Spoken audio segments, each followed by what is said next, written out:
ជំរាបសួរបងប្អូនទាំងអស់គ្នាហើយយើងបន្តនៅមេរៀនរបស់យើងទៀតប៉ុន្តែមុនបន្តយើងលុបមេរៀនចាស់សិនចឹងនៅក្នុងមេរៀនចាស់យើងបានរៀន3មេរៀនទី1 AU សំឡេង O ទី2 AW សំឡេង O និងទី3 AR សំឡេង A ចឹងនៅចូលមេរៀនទី10ដែលមានអក្សរ E គឺសំឡេង E អូខេយើងចាប់ផ្ដើមអនុវត្តទាំងអស់គ្នាពាក្យទី1 B សំឡេង B E សំឡេង E B E B T សំឡេង T B និង T bet bet ពាក្យទី2 I សំឡេង S T គឺ E សំឡេង E T E T T T set T set set និង T set ទី3គឺ T សំឡេង T E គឺស្រៈ E T E T double L នៅខាងក្រោយវាដូចតែ L ដែរចេះអញ្ចឹង T E T និង L tell tell អូខេអញ្ចឹង E សំឡេង E មានប៉ុណ្ណឹងយើងចូលមេរៀនទី11ដែលអក្សរ E ដែរវាមានសំឡេង E ភាគច្រើនវានៅខាងចុងពាក្យចេះមិនភ្លេចប្រាប់បងប្អូនដែរ E នេះសំឡេង E នៅពេលដែលភាគច្រើន E នៅកណ្ដាលពាក្យហើយអត់មាន E នៅខាងចុងទេមួយនេះណាចឹងនៅពេលមួយនេះមានភាគច្រើនមាន E នៅខាងចុងអូខេអញ្ចឹងពាក្យទី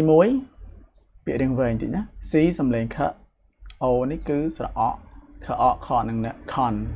con C សំឡេង K O សំឡេង R ខរក្រ E នេះគឺស្រៈ E នេះឯងអញ្ចឹងក្រ E concrete T សំឡេង T concrete និង T concrete concrete ពាក្យទី2 C សំឡេង K O នេះគឺស្រៈ អដែរខអខនឹង com com P សំឡេង P L សំឡេង L ផ្ល ផ្ល complex E នេះគឺស្រៈ E ចឹងផ្ល E complete T សំឡេង T complete និង T complete complete ពាក្យទី3របស់យើង C សំឡេង K O នេះស្រៈ ខអខនឹង com com P P ផ E នេះគឺស្រៈ E ផ E P compete T សំឡេង T compete និង T compete compete compete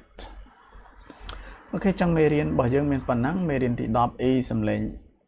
E អត់មានអក្សរ E នៅក្នុងពាក្យអត់មាន E នៅខាងចុងចុងពាក្យទេមួយទៀតមាន E នៅខាងចុងពាក្យ